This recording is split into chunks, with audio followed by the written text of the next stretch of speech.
नमस्कार दोस्तों, स्वागत है आप सभी का मेरे इस चैनल डॉक्टर शिवम अकेडमी में। अगर आप मेरा वीडियो पहली बार देख रहे हैं तो मेरा नाम डॉक्टर शिवम है और मैं मेडिकल रिलेटेड वीडियोस बनाता हूं, स्पेशली कोविड रिलेटेड।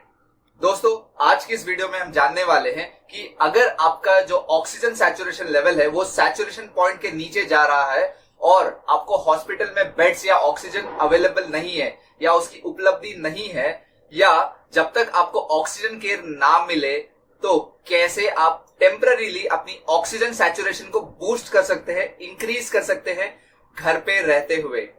जैसा कि आप सभी जानते ही हैं कि कोविड-19 के जो केसेस बढ़ते जा रहे हैं, इस वजह से जो हमारा हेल्थ सिस्टम है वो भी कोलैप्स होते जा रहा है और इसके कारण हॉस्पिटल में बेड्स की अवेलेबिलिटी या ऑक्सीजन की अवेलेबिलिटी या इवन वेंटिलेटर्स की अवेलेबिलिटी बहुत ज्यादा कम हो गई है।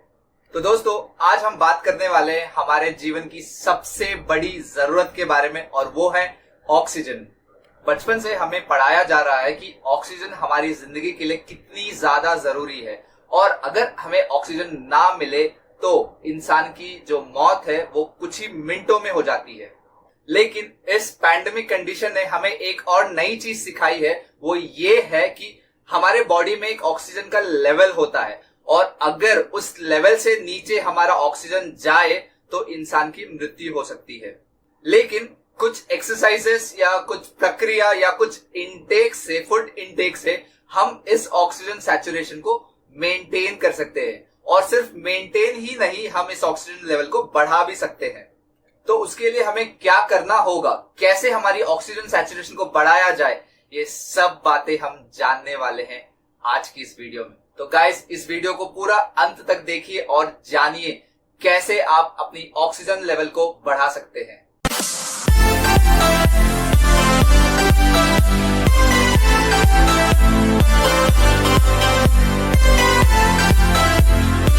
बाय नाउ आप सभी को ये पता चल ही गया होगा कि ये जो कोरोना वायरस है या कोविड इन्फेक्शन है, ये आपकी रेस्पिरेटरी सिस्टम को टारगेट करता है, जिससे कि पेशेंट को ब्रेथलेसनेस यानी कि सांस लेने में तकलीफ होती है।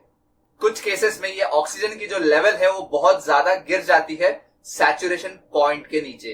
तो दोस्तों, ये बहुत ज्यादा जरूरी है कि हम अपनी ब्रीथिंग कैपेसिटी को एनहांस करें, उसे इंक्रीज करें। इसके साथ साथ हमें अपनी ऑक्सीजन लेवल को भी इंक्रीज करना है।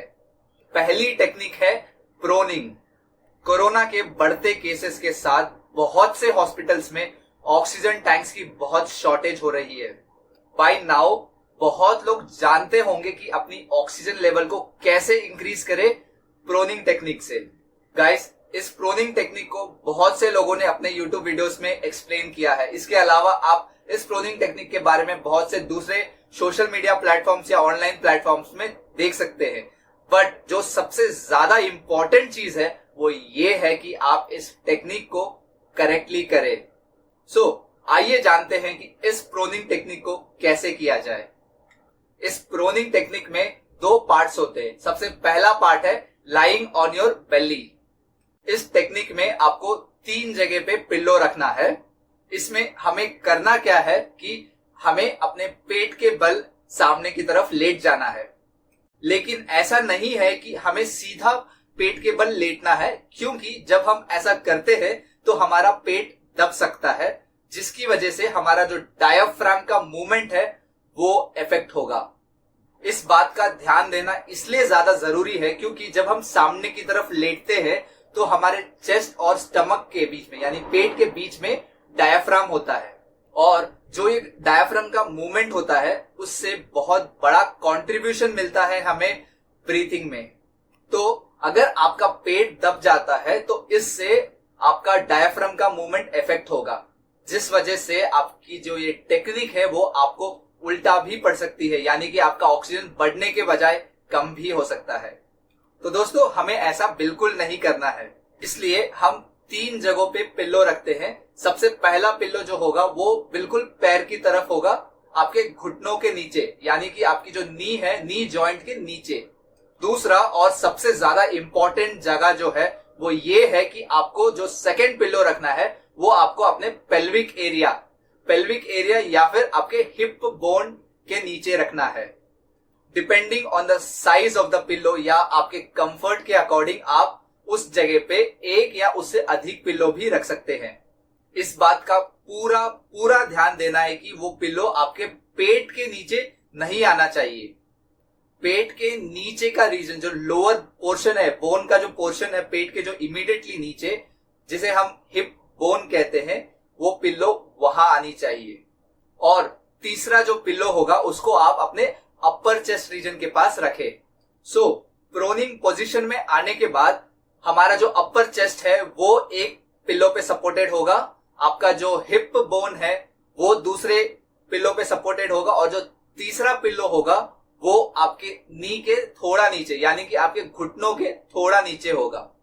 और सबसे इंपॉर्टेंट चीज ये है कि आपका पेट दबना नहीं चाहिए। गाइस, मैं ये चीज को बहुत बार इसलिए रिपीट कर रहा हूं कि अगर इस टेक्निक को गलत तरीके से किया जाए, या आप अगर इस पिल्लो को पेट पे रखें और आपका पेट दब जाए, तो आपका जो इफेक्ट है, जो ऑक्सीजन लेवल इंक्रीज होने के बजाय डिक्रीज हो सकता है, कम हो सकता है। और अब आपकी प्रोनिंग पोजीशन में आ जाने के बाद आपके पेट और बेड या फिर जो मैट है जिसके ऊपर आप लेटे हैं, तो उन दोनों के बीच में एक हाथ जा पाना चाहिए। कुछ लोगों को ज्यादा पिल्लो चाहिए रहता है अपने हिप बोन के पास, तो गाइस आप रख सकते हैं। आप चाहे तो 3, 4 या 5 पिल्लो भी रख सकते हैं, based on your comfort. But this is how you have to do it. This is how you need to lie down in proning position. इस पोजीशन में आप हाफ एन आवर से लेके 2 घंटे यानी 2 आवर्स तक लेट सकते हैं comfortably. So lie down in this position and take simple and easy breathing। दोस्तों, इस पोजीशन में आपकी जो लंग्स की जो ब्लड सर्कुलेशन है वो इंक्रीज हो जाती है, वो बढ़ जाती है, और इसके अलावा ये हेल्प करेगी आपको आपके ऑक्सीजन की अब्जॉर्प्शन में। तो ये था प्रोनिंग का पहला technique. Second part is to lie on the sides. After this belly down position, यानी कि जो पहला पोजीशन था प्रोनिंग का, उसके बाद आपको लेटना है साइड्स की तरफ। ये आप लेफ्ट लैटरल पोजीशन में भी लेट सकते हैं एंड राइट लैटरल पोजीशन में भी लेट सकते हैं। तो अब आपको एक साइड चूज करना है, राइट या लेफ्ट। चलिए हम लेते हैं लेफ्ट लैटरल पोजीशन। तो जब आप लेफ्ट लैटरल पोजीशन में लेट जाइए, और हाँ, यहां पर भी आप 3 पिल्लो का इस्तेमाल करेंगे। पहला पिल्लो जो है उसे आप अपने हेड के नीचे यानी कि अपने सिर के नीचे रखें, और जो दूसरा पिल्लो, जो सेकेंड पिल्लो है, उसे आप अपने वेस्ट यानी कि अपने कमर के नीचे रखना है, और जो तीसरा पिल्लो है इसे आप अपने पैरों के बीच में यानी कि अपने लेग्स के बीच में रखें। दोस्तों, आप अपने फर्स्ट पिल्लो की जगह पे आप अपने हाथ का सपोर्ट ले सकते हैं, यानी कि आप अपने हेड को यानी अपने सर को हाथ पे रख के भी रेस्ट कर सकते हैं। चाहे आप पिल्लो का यूज करें या अपने हाथ का, मोस्ट इंपॉर्टेंट चीज ये है कि आप एक रिलैक्स्ड पोजीशन में लेट जाए। आप चाहे तो अपने लेग्स को भी फोल्ड कर सकते हैं। ये जरूरी नहीं है कि आपका जो लेग्स है वो स्ट्रेट ही होना चाहिए। ये आपको दोनों साइड्स करना है, यानी कि राइट साइड भी करना है, लेफ्ट साइड भी करना है। तो इस लेफ्ट लैटरल पोजीशन में आप 30 मिनट्स टू 2 आवर्स लेट जाए, and then switch to right side, and similar position में आप अगेन 30 मिनट्स टू 2 आवर्स लेट जाए। This is in fact the best position to sleep in normal conditions also। यानी ये सोने का सबसे बेस्ट पोजीशन है। इस पोजीशन में जो लोग अफेक्टेड होते हैं या जिनका ऑक्सीजन सैचुरेशन लेवल बहुत कम होता है, उनका ऑक्सीजन लेवल एनहांस हो जाएगा। अगर मैं सिंपल टर्म्स में कहूं तो उनका जो ऑक्सीजन सैचुरेशन लेवल है वो बढ़ जाएगा। और अब ये 2 पोजीशंस हो जाने के बाद एक सिंपल सी तीसरी चीज करनी है, वो है आपको आराम से बैठ जाना है, वो भी स्लैंटिंग पोजीशन में। जैसा कि आप सब देख सकते हैं, आपको भी इसी तरह से अपनी बॉडी को स्लैंट करके पीछे की तरफ रिलैक्स होकर बैठ जाना है। इस प्रक्रिया को भी आप 30 मिनट से 2 घंटे तक कर सकते हैं। दोस्तों, ये जरूरी नहीं कि आपको हर पोजीशन में बेस्ट रिजल्ट मिले। तो अगर आपको किसी स्पेसिफिक या पर्टिकुलर पोजीशन में बेस्ट ऑक्सीजन यानी कि ज्यादा ऑक्सीजन मिल रहा हो, तो आप उस टेक्निक को या उस पोस्चर को ज्यादा से ज्यादा समय तक करें। Guys, you need to understand कि ये एक सिंपल एड है। अगर आपका कंडीशन सिवियर होता है तो यू रिक्वायर, आपको जरूरी है एक प्रॉपर हॉस्पिटल केयर की या प्रॉपर मेडिकल केयर की। दोस्तों, ये जो प्रोनिंग टेक्निक है ये कोई मैजिकल बुलेट नहीं है, या आप सिंपल टर्म्स में कहूं तो ये आपके ऑक्सीजन का या वेंटिलेटर का या आईसीयू का कोई शॉर्ट ऑल्टरनेटिव नहीं है। ये टेक्निक हर घर में बड़ी आसानी से बिना किसी इक्विपमेंट के अपनी ऑक्सीजन लेवल को इंक्रीज करने का साइंटिफिकली प्रूव्ड इफेक्टिव मेथड है। अगर आपका ऑक्सीजन लेवल गिर रहा है या कम हो रहा है एंड आप इस टेक्निक को करते हैं तो इमीडिएटली या तुरंत आपका जो ऑक्सीजन का लेवल है वो 5 से 10% इंप्रूव हो जाएगा, वो बढ़ जाएगा, जिससे आपको हॉस्पिटल केयर या ऑक्सीजन केयर मिलने तक आप अपने आप को सेव कर सके, अपनी ऑक्सीजन लेवल को इंक्रीज कर सके। दोस्तों, अगर आप ठीक है और आपकी ऑक्सीजन लेवल नॉर्मल है तो भी आपको ये टेक्निक्स करनी चाहिए। इससे आपकी जो लंग्स की कैपेसिटी है वो इंक्रीज हो जाती है। इस टेक्निक को करने से आपको नुकसान तो नहीं होगा, भले आपको फायदा जरूर होगा। जैसा कि मैंने आपको ऑलरेडी बताया कि ये सेल्फ प्रोनिंग की जो टेक्निक है वो साइंटिफिकली प्रूव्ड है। वेंटिलेटेड पेशेंट्स में इस टेक्निक का इस्तेमाल पूरी दुनिया में होता है। In fact it has been proved कि जो आईसीयू पेशेंट्स है उनकी जो डेथ रेट है इस टेक्निक को करने से कम हो गई है। इस प्रोनिंग टेक्निक के कुछ कॉन्ट्रा इंडिकेशंस भी है, यानी कि कुछ लोगों को ये प्रोनिंग टेक्निक नहीं करनी है। तो गाइस, आइए जानते हैं कि किन लोगों को ये प्रोनिंग टेक्निक नहीं करनी है। सबसे पहले तो अगर आप एक प्रेग्नेंट लेडी है तो आपको ये टेक्निक नहीं करनी है। दूसरे वो लोग हैं जो बहुत ज्यादा ओबेज है, यानी कि जो बहुत ज्यादा मोटे हैं और उनका जो बेली है वो बहुत आगे की तरफ है, और ये लोग कितना भी पिल्लो यूज कर ले उनका जो पेट है वो बेड को दब जाएगा, जिसकी वजह से अगेन जो आपका डायफ्राम का मूवमेंट है वो इफेक्ट होगा। इसलिए उन लोगों को भी ये टेक्निक नहीं करनी है। तीसरे है हार्ट पेशेंट्स। तो अगर आप एक हार्ट पेशेंट है तो भी आप ये टेक्निक को मत करें, क्योंकि जब आप इस टेक्निक को करते हैं तो देयर आर चांसेस कि आपको हार्ट यहाँ पे लेफ्ट साइड पे पेन होना स्टार्ट हो जाए या आपको हार्ट फेलियर का प्रॉब्लम हो सकता है। इसके अलावा अगर आपको कोई भी स्पाइन की मेजर प्रॉब्लम हो या आपके स्पाइन की डिस्क में कोई प्रॉब्लम हो या अगर आपकी हिप बोन की सर्जरी हो चुकी है या किसी भी तरह का फ्रैक्चर हो तो भी आप ये टेक्निक को ना करें। एक और इम्पॉर्टेंट चीज ये है कि आप खाना खाने के तुरंत बाद इस टेक्निक को ना करें, क्योंकि खाना खाने के इमीडिएटली बाद आपका पेट थोड़ा फुला हुआ होता है, जिसके वजह से अगर आप इस टेक्निक को करेंगे तो आपको उल्टी आने की संभावना बढ़ सकती है, यानी उल्टी हो सकती है आपको। और दूसरा, अगर आपको ये टेक्निक करते वक्त किसी भी तरह का डिस्कम्फर्ट हो या किसी भी तरह का प्रॉब्लम हो रहा है या तकलीफ हो रही है तो भी गाइस आप इस टेक्निक को ना करें। थर्ड पॉइंट जो है वो सभी के लिए है, वो ये है कि अगर आप अपनी ऑक्सीजन लेवल इंक्रीज करना चाहते हैं अपनी बॉडी में, अपने ब्लड में, तो आपको अपने डाइट का, अपने खाने का ध्यान रखना बहुत ज्यादा जरूरी है। हमें ज्यादा से ज्यादा आयरन रिच फूड या फिर फूड जिसमें एंटी ऑक्सीडेंट ज्यादा है ये ज्यादा खाना है, क्योंकि इससे हमारा जो हीमोग्लोबिन का लेवल है वो इंक्रीज हो जाएगा।